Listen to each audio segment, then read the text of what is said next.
अस्सलाम वालेकुम वरहमतुल्लाहि वबरकातुहू। जी बेटा, अभी हम एक क्वेश्चन करने जा रहे हैं इनकम फ्रॉम प्रॉपर्टी का, कि जिसमें एक साहब है वो अपनी प्रॉपर्टी को रेंट आउट करते हैं, गार्जियन कुछ लोन भी बैंक से लेते हैं। तो उन्होंने जो अपनी प्रॉपर्टी को रेंट आउट किया है उसका इनकम टैक्स के अंदर क्या इम्प्लीकेशन आएगी, कैसे उनकी टैक्सेबल इनकम को कैलकुलेट करेंगे, कौन से एक्सपेंसेस माइनस करेंगे, कैसे माइनस करेंगे, ये इशू हम डिस्कस करने जा रहे हैं। उसके लिए हम आई कैप की किताब का एक क्वेश्चन लेंगे। मैं भी आपके सामने आपकी स्क्रीन पर खालिद साहब की किताब, खालिद बेटीवाला की जो किताब है उसका चैप्टर नंबर 5B है, राइट इनकम फ्रॉम प्रॉपर्टी का, और उसका क्वेश्चन नंबर 12 है। आई कैप का क्वेश्चन नंबर 4 सितंबर 2016 का है। 12 मार्क्स का ये क्वेश्चन है। Compute under the relevant head of income taxable income of Farrukh for taxable.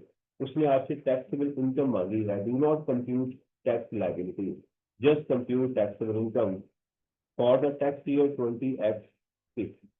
Marks है जी इसके 12। इनकम टैक्स की बात की जा रही है। On 1 July X5 Farrukh borrowed 8 million from star bank. उसने बोरो किए हैं। लोन अगर आप लेंगे किसी बैंक से, किसी से भी, जिस एक्टिविटी में वो लोन इस्तेमाल होगा उसका जो इंटरेस्ट है, उसका जो प्रॉफिट है, वो आपका एक्सपेंस बनेगा।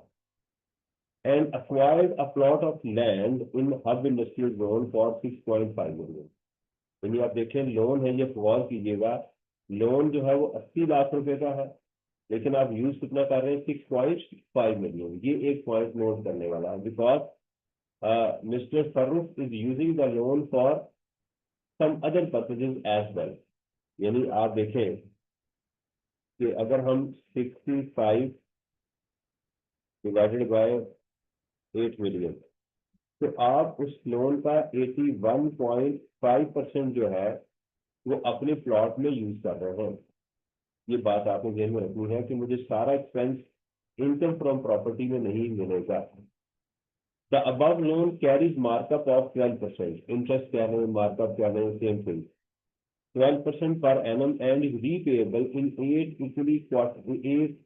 8 equal quarterly installments starting from 1 July X6। Means पूरा साल ये लोन ड्यू रहेगा। This is important. अगर ये लोन इंस्टॉलमेंट में पे हो रहा होता तो हम उसके फिर टाइम फैक्टर के अकॉर्डिंगली हम उसका इंटरेस्ट कैलकुलेट करते, जो कि आपको मैथ के अंदर या क्यूटी के अंदर पढ़ाया जाता है, उस तरीके से हम इसको कैलकुलेट करते हैं। इस लाइन से ये मुराद है, एक तो उसने हमें प्रॉपर्टी का एक्सपेंस यहाँ पर बता दिया, सही है। उसने हमें प्रॉपर्टी इनकम का उसमें एक्सपेंसेस की डिटेल हमें बता रहा है और अमाउंट की बात कर रहा है।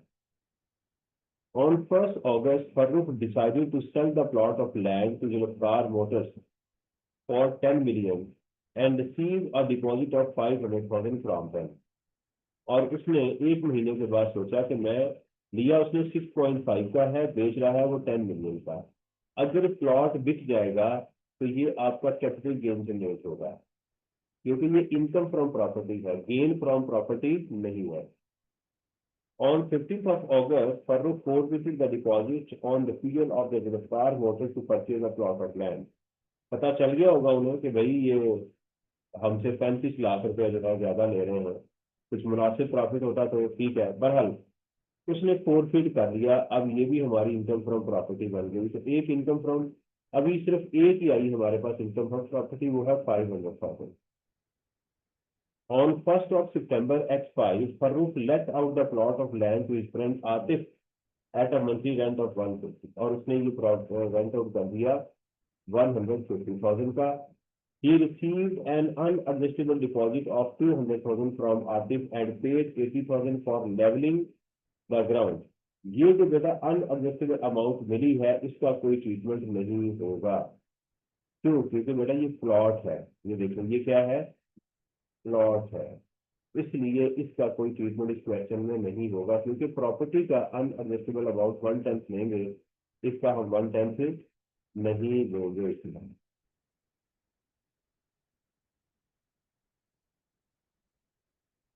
and paid 80,000 for leveling the ground, 50,000 as ground rent, 12,000 as insurance premium against the risk of damage, destruction by waterlogging, right? And 140 against rent collection charges. अब इसके अंदर देखिएगा 80,000 फॉर लेवलिंग। अब जरा इन एक्सपेंसिव को देखें जो मैंने आपको अभी हमने इसको समरी में शेयर किए हुए हैं।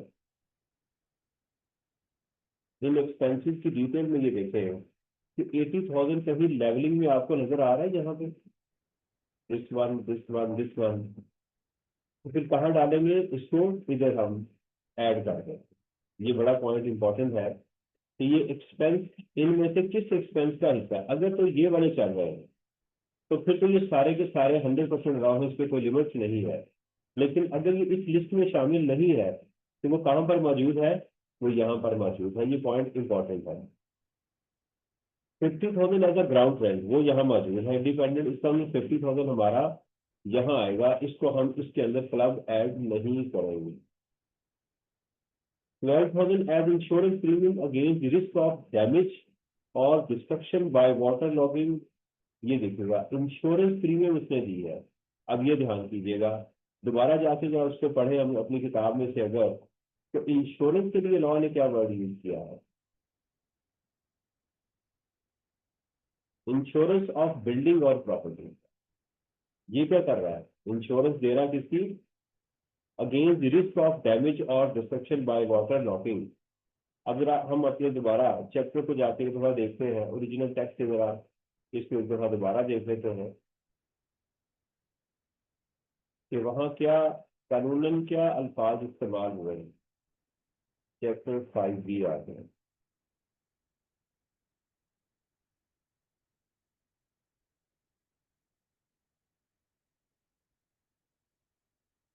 ये 5A पढ़ जाना था मैंने,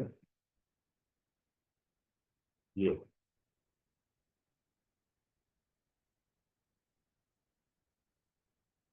insurance in respect of building. ये देखिएगा ये बिल्डिंग की इंश्योरेंस है, ये किसकी करवा रहा है, ये प्लॉट की इंश्योरेंस करवा रहा है, तो लिहाजा ये भी हमारे अदर एक्सपेंसेस में चले जाएंगे। And 140 gauge rent collection charges, ये भी हमारे अदर में जाएंगे। तो इससे हमें ये पता चला है कि ना तो हमें इसमें रिपेयर मिलेगी, हाँ इंटरेस्ट जो ऊपर है वो मिलेगा हमें। नंबर वन अच्छा क्वेश्चन है, हमें इंटरेस्ट भी मिलेगा और बाकी एक्सपेंसेस भी हमें मिलेंगे। तो लेट्स स्टार्ट द क्वेश्चन। सबसे पहले हम क्या करेंगे कि अपने क्वेश्चन के अंदर हम उसको लेंगे जो हमारी चार्जेबल रेंट और फिर उसमें से रिडक्शन को माइनस करेंगे। तो चलते हैं पहले हम चार्जेबल रेंट के ऊपर, फिर हम रिडक्शन को उसमें से माइनस करते हैं।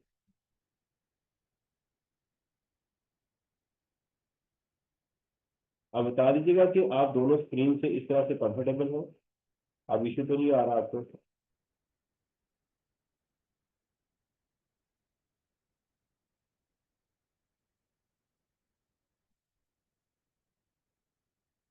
Mister Farrukh, computation of taxable income for the tax year 20X। और इसमें हमारा एक ही हेड है, वो है इनकम फ्रॉम प्रॉपर्टी।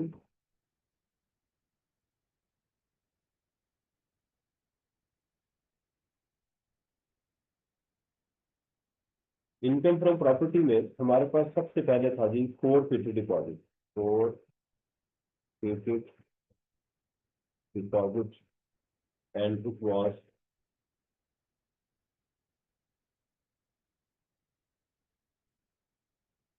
500,000। ठीक है जी। फिर उसने उसने उसको रेंट आउट किया at a monthly rent of 150।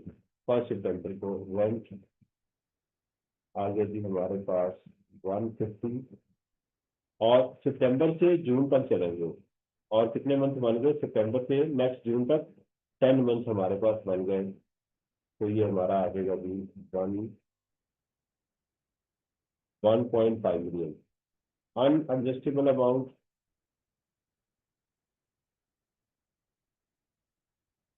हम कहेंगे no frequent in case of plot, इसको हम डैश करते हुए, तो हमारा जो टैक्सेबल अमाउंट चार्जेबल रेंट आ गया,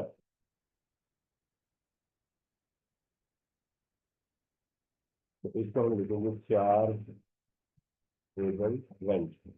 अब चूंकि ये प्लॉट है, लिहाजा जहां पर हम रिपेयर को माइनस नहीं करेंगे, तो लेफ्ट करेंगे हम डिडक्शन या एक्सपेंसेस लिखने, एक ही बात है। सबसे पहले उसमें आपका आ जाएगा जी इंटरेस्ट।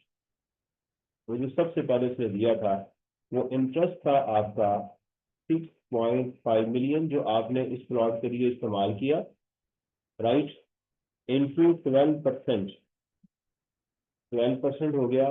अब देखिएगा जरा ध्यान से, ये प्लॉट मैंने सितंबर में रेंट आउट किया था, तो जुलाई और अगस्त का इंटरेस्ट मैं असूलन अब यहाँ पर क्लेम नहीं कर सकता, because my income from property started from 1 September X5, that is why I'm not going to take the interest for the whole year।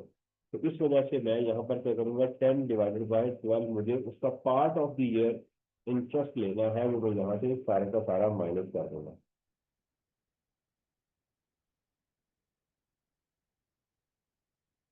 ये कैलकुलेट कीजिएगा, ठीक है जी। और फिर इसमें ग्राउंड रेंट था, ग्राउंड रेंट आप सारे का सारा माइनस कर सकते हैं, इसकी आपको इजाजत है। ग्राउंड रेंट देखें यहाँ पर गिवन था 50,000 एज अ ग्राउंड रेंट, तो मैं यहाँ पर 50,000 को मैं ग्राउंड रेंट पर भी माइनस कर सकता हूँ। और उसके बाद 80,000, और उसके बाद मेरे पास 140 है कलेक्शन चार्जेस, लेवलिंग, तो मैं अदर एक्सपेंसेस में यहाँ कर दूंगा अदर एक्सपेंसेस। अब अदर एक्सपेंसेस में आपने मेरा बेटा लिस्ट बनानी है। नंबर 1 इसमें लेवलिंग, ग्राउंड लेवलिंग। देखिए सारी चीजें यहाँ पर क्लियर हो रही हैं। ग्राउंड लेवलिंग होगी आपकी 80,000, और इसमें इंश्योरेंस है आपकी, दैट इज 12,000, और इसमें आपके कलेक्शन चार्जेस है, वो है जी 140,000।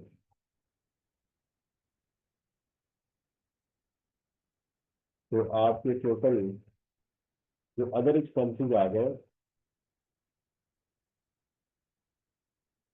वो आ गए 232।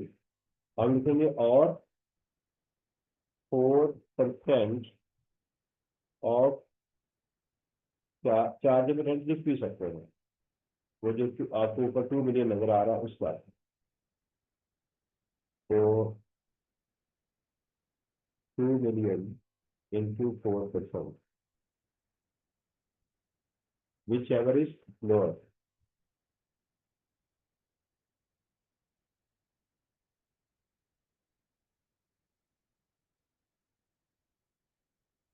ये था क्वेश्चन हमारे पास इनकम फ्रॉम प्रॉपर्टी का। मैं दोबारा इसको जरा ओवरव्यू दे दूं आपको।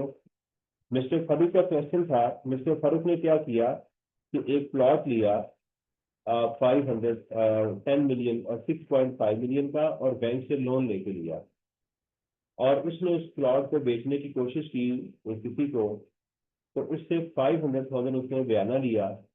और वो बयाना क्या था, वो बयाना उसने फोरफीट कर दिया, रख लिया, गबन कर दिया। लॉ कहता है, इनकम टैक्स ऑर्डिनेंस पाकिस्तान में ये कहता है कि साहब अगर आप वो बयाना रख लेंगे, तो ये आपकी इनकम फ्रॉम प्रॉपर्टी गिना जाएगा। तो हमने उसको डाल दिया 5 लाख को। उसके बाद उसने सितंबर में, हमारा जो टैक्स ईयर है ये स्टार्ट होता है जुलाई से लेके, हमारा ये टैक्स ईयर स्टार्ट होता है जुलाई नॉर्मल जो है, अगर हम इसको लें तो X5 से लेके जून X6 तक ये है टैक्स ईयर। अगर हम कहेंगे टैक्स ईयर 20X6 है, तो ये जुलाई X5 से स्टार्ट होकर जून X6 तक जाएगा। तो उसने ये रेंट उसको मिलना शुरू हुआ था सितंबर में। तो सितंबर से अगर आप ऑनवर्ड चलेंगे, तो जून तक आपके 10 मंथ बनते हैं, तो हमने 10 मंथ का रेंट ले लिया। इसके अगेंस्ट इसको 2 लाख रुपए मिला था, जो कि अनएडजस्टेबल अमाउंट थी। क्योंकि ये प्लॉट था, इसलिए हमने उसको भी नहीं लिया। और दो चीजें थी प्लॉट के लिए, ना अनएडजस्टेबल अमाउंट को लिया और ना ही यहाँ पर जाके हमने रिपेयर को माइनस किया। ठीक है जी। दूसरी चीज के एग्जामिनर ने हमें बताई थी कि जनाब उसने लोन लिया हुआ था 8 मिलियन का, लेकिन उस लोन में से 6.5 मिलियन यूज हुआ था इस प्लॉट के लिए, लिहाजा हमने उसको ले लिया। तो 12% हमने यहाँ पर वो कर दिया। क्योंकि ये प्रॉपर्टी, लोन तो हमने जुलाई में लिया था, लेकिन प्रॉपर्टी हमने रेंट आउट स्टार्ट की थी सितंबर में, इसलिए हमने इसको क्या किया, सितंबर से लेकर आगे चले तो 10/12 के ऊपर हमने इसको लिया। उसका जो इंटरेस्ट था जो हमें अलाउ हो गया 650,000। ओके, ये देखिएगा ये अमाउंट। ठीक है। उसके बाद ग्राउंड रेंट हमें गिवन था 50,000, हमने माइनस कर लिया। बाकी कुछ अदर एक्सपेंसेस गिवन थे जो कि हमारी उस लिस्ट में शामिल नहीं है। कुछ हमारी लिस्ट में ये एक्सपेंसेस शामिल नहीं थे, जैसे ग्राउंड लेवलिंग है, इंश्योरेंस प्लॉट की है और कलेक्शन चार्जेस थे। हमने उसको टोटल किया तो आगे 232। कानून हमें ये कहता है, लॉ हमें ये कहता है कि ये आपके इसके 4% से ज्यादा नहीं होने चाहिए। जब हमने चार्जेबल रेंट का 4% लिया तो वो आ गया 80,000। तो एक्चुअल और 4% विच एवर इज लोअर, हमने वो 80,000 माइनस किया। तो इस तरह से हमारी जो इनकम फ्रॉम प्रॉपर्टी आ गई, वो आ गई हमारी इन चार्जेबल रेंट में से। अगर हम इसको माइनस करेंगे तो हमारे पास इनकम फ्रॉम प्रॉपर्टी आ गई 1.2 मिलियन। इसको मैं क्लोज करता हूँ डबल लाइन से, दिस वन, और इसकी मैं हेडिंग दूंगा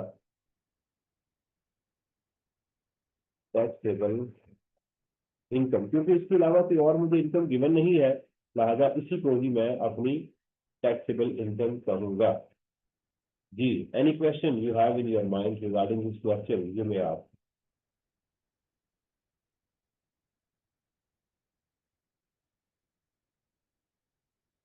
तो देखें इस क्वेश्चन के अंदर कितनी चीजें हमें उसने टेस्ट की। उसने 450 डिपॉजिट को टेस्ट किया, पार्शियल रेंट को टेस्ट किया, इंटरेस्ट को टेस्ट किया, लोन दे के अपोर्शनमेंट का कॉन्सेप्ट उसने टेस्ट किया हमारे पास, अदर एक्सपेंसेस को टेस्ट टेस्ट किया, 15 सेक्शन 15A को उसने टेस्ट किया, और हमें उससे ये आइडिया डेवलप हुआ है। सलेमान कह रहे हैं कि जी इंटरेस्ट एक्सपेंस का दोबारा बता रहे हैं।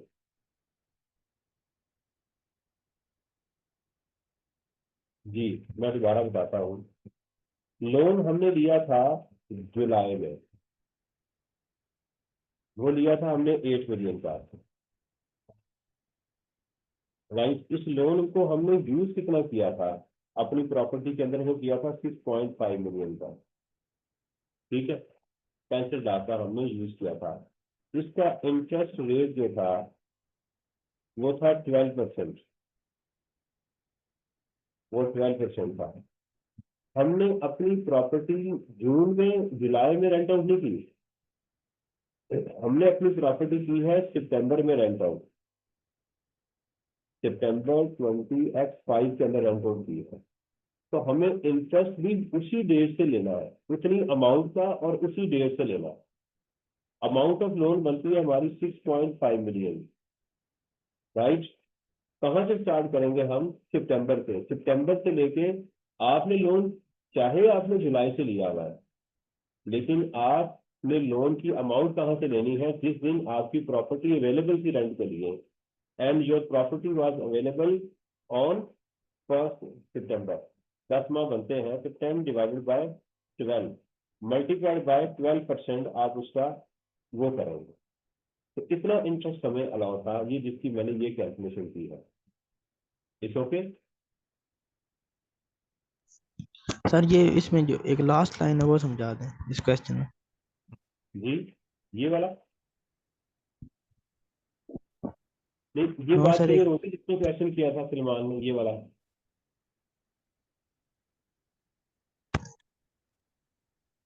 बेटा ये एक पॉइंट आपने पूछा था, ये क्लियर हो गया।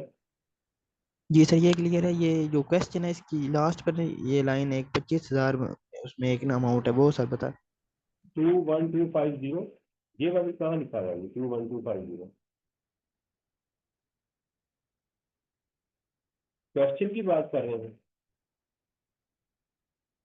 जी सर, क्वेश्चन में ये लास्ट में जो ये लाइन लिखी हुई। सॉरी सॉरी सॉरी, हाँ मैं ये इसको भूल ही गया, वेरी सॉरी।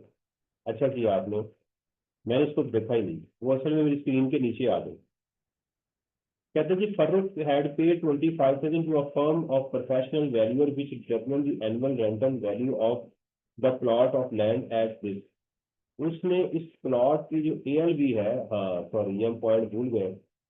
उसने एक तो ये एक्सपेंस आ गया मजीद ये वाला 25,000, एक तो इसको यहाँ ऐड होना चाहिए था, सॉरी वेरी सॉरी, उसको जो हमने प्रोफेशनल चार्जेस दिए हैं हमने इसकी वैल्यू को वो हमें यहाँ आना चाहिए था।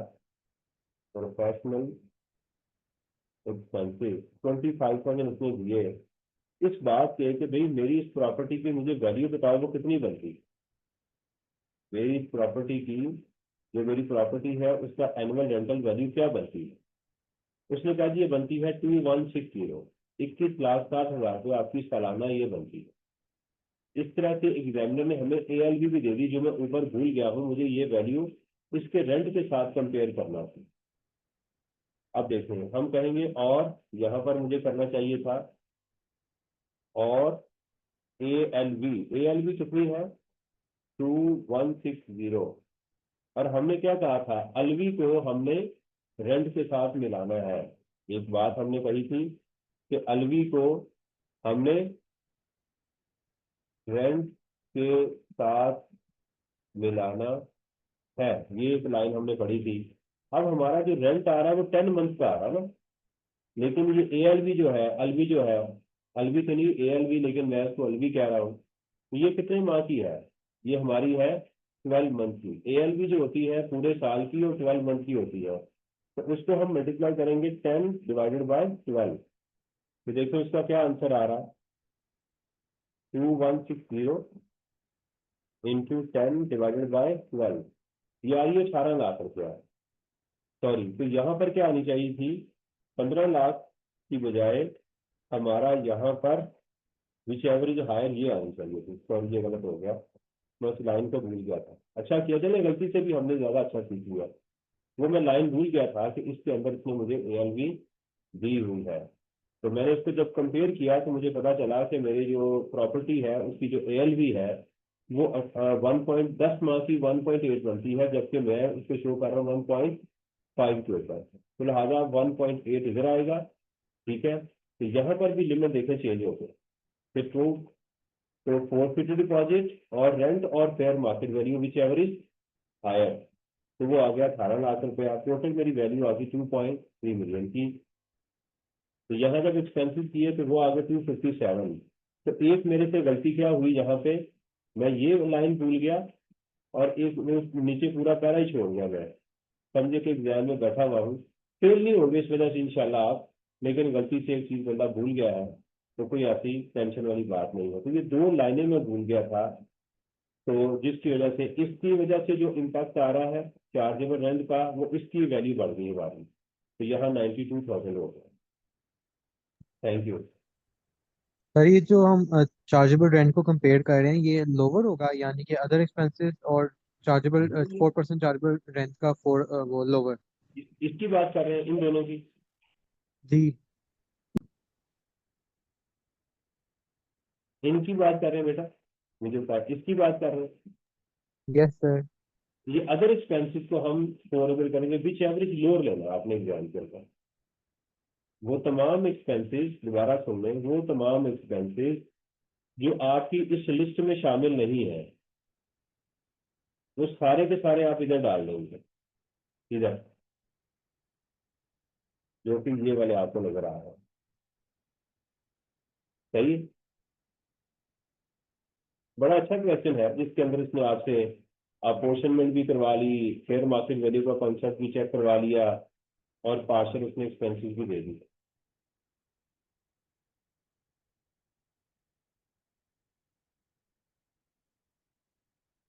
जी तहा पूछ रहा है जी हमें इस क्वेश्चन में रिपेयर अलाउंस क्यों नहीं मिला, क्योंकि बेटा प्लॉट था, प्लॉट के लिए रिपेयर अलाउंस नहीं होता।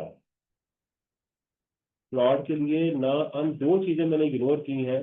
अनएडजस्टेबल अमाउंट 200,000 2 लाख मिली थी, मैंने इसको इग्नोर किया क्योंकि प्लॉट है। रिपेयर इसलिए नहीं ली क्योंकि प्लॉट है, अगर ये प्रॉपर्टी होती तो इसको मैं ले लेता। Any other question? जी